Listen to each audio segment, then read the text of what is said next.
ನಮಸ್ಕಾರ ಸ್ನೇಹಿತರೆ big boss ಕಡೆಯಿಂದ ಈ ಬಾರಿ ಸಿಕ್ಕಾಪಟ್ಟೆ ಇಂಟ್ರೆಸ್ಟಿಂಗ್ ಆಗಿರುವ ಪ್ರೋಮೋ ಒಂದು ರಿಲೀಸ್ ಆಗಿದೆ.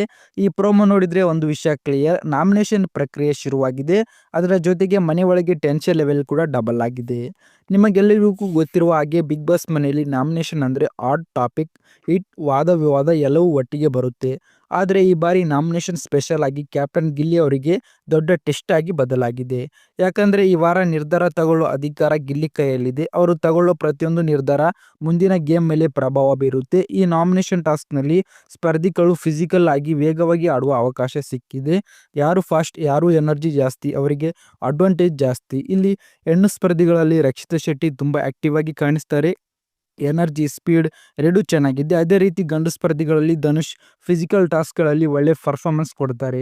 ಈ ಟಾಸ್ಕ್ಗಳ ನಂತರ ನಾಮಿನೇಷನ್ ಹಂತಕ್ಕೆ ಬಂದಾಗ ವಿಷಯ ಗಂಭೀರ ಆಗುತ್ತೆ. ಒಬ್ಬರನ್ನು ನಾಮಿನೇಟ್ ಮಾಡೋದು ಅಂದರೆ ಕೇವಲ ಹೆಸರು ಹೇಳೋದಲ್ಲ, ಅದಕ್ಕೆ ಕಾರಣ ಕೊಡುವುದು ಮುಖ್ಯ. ಇಲ್ಲೇ ವಾದ ವಿವಾದ ಶುರು ಆಗುತ್ತದೆ.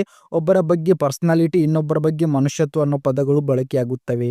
ಇದು ನಿಜವಾಗ್ಲೂ ಸೆನ್ಸಿಟಿವ್ ಪಾಯಿಂಟ್. ಯಾಕಂದರೆ ಯಾರಾದರೂ ಸ್ಪರ್ಧಿಗೆ ನಿನ್ನಲ್ಲಿ ವ್ಯಕ್ತಿತ್ವ ಇಲ್ಲ ಅಥವಾ ಮನುಷ್ಯತ್ವ ಕಾಣಿಸಲ್ಲ ಅಂತ ಹೇಳಿದ್ರೆ ಅದು ಪರ್ಸನಲ್ ಆಗಿ ತಗೋದು ನಾರ್ಮಲ್. ಇಲ್ಲಿ ಪ್ರಶ್ನೆ ಏನಪ್ಪ ಅಂದರೆ ಆ ಮಾತುಗಳಿಗೆ ಸ್ಪಷ್ಟ ಕಾರಣ ಇದೆಯಾ ಅಥವಾ ಗೇಮ್ ದೃಷ್ಟಿಯಿಂದ ಹೇಳಿದಾರ. ಒಬ್ಬ ಸ್ಪರ್ಧಿ ವಾದದಲ್ಲಿ ಸೋತಿದ್ದ ಅಂದರೆ ಅವನಿಗೆ ಪರ್ಸನಾಲಿಟಿ ಇಲ್ಲ ಅಂತ ಹೇಳ್ಬೋದು ಅಥವಾ ಗೇಮ್ನಲ್ಲಿ ಒಂದು ಭಾಗ ಅಂತ ನೋಡಬೇಕು. ಇದೇ ಪಾಯಿಂಟ್ಗಳಲ್ಲಿ ಕ್ಯಾಪ್ಟನ್ ಆಗಿರುವ ಗಿಲ್ಲಿ ಪಾಯಿಂಟ್ ಗಳಿಸಬೇಕಾಗುತ್ತೆ. ಇಲ್ಲ ಫೇವರಿಸಮ್ ಅನ್ನೋ ಮಾತು ಶುರುವಾಗುತ್ತೆ. ಗಿಲ್ಲಿ ಮತ್ತು ಕಾವ್ಯ ಕ್ಲೋಸ್ ಇದ್ದಾರೆ ಅನ್ನೋ ಕಾರಣಕ್ಕೆ ನಿರ್ಧಾರ ಬೈಸ್ ಆಗಿದೆಯಾ ಅಥವಾ ಲಾಜಿಕ್ ಮೇಲೆ ತಗೊಂಡ ನಿರ್ಧಾರ, ಇದು ನಮಗೆ ಪ್ರೋಮೋದಲ್ಲಿ ಫುಲ್ ಕ್ಲಿಯರ್ ಆಗಿಲ್ಲ. ಆದರೆ ಎಪಿಸೋಡ್ನಲ್ಲಿ ವಾದ ವಿವಾದಗಳನ್ನು ಹೇಗೆ ಹ್ಯಾಂಡಲ್ ಮಾಡ್ತಾರೆ, ಯಾವ ಕಾರಣಗಳನ್ನು ಗಿಲ್ಲಿ ಒಪ್ಪಿಕೊಳ್ತಾರೆ, ಅದು ತುಂಬ ಇಂಪಾರ್ಟೆಂಟ್ ಆಗುತ್ತೆ.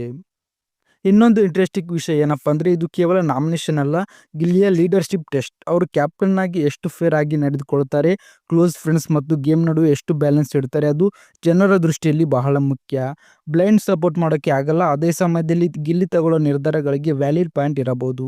ಹೀಗಾಗಿ ಅಂತಿಮವಾಗಿ ಎಪಿಸೋಡ್ ನೋಡಿದ ಮೇಲೇ ಯಾರು ಸರಿ ಯಾರು ತಪ್ಪು ಅನ್ನೋದು ನಿರ್ಧಾರ ಮಾಡೋದು ಬೆಸ್ಟ್. ನಿಮಗೆ ಏನನ್ನಿಸ್ತು, ಗಿಲ್ಲಿ ಫೇರ್ ಆಗಿ ಆಡ್ತಿದ್ದಾರೆ ಅಥವಾ ಫೇವರಿಸಮ್ ಜಾಸ್ತಿನಾ ಅಂತ ಕಮೆಂಟ್ ಬಾಕ್ಸಲ್ಲಿ ತಪ್ಪದೇ ತಿಳಿಸಿ. ವಿಡಿಯೋ ಇಷ್ಟ ಆದರೆ ಲೈಕ್ ಮಾಡಿ, ನಮ್ಮ ಚಾನಲ್ನ ಸಬ್ಸ್ಕ್ರೈಬ್ ಮಾಡಿ.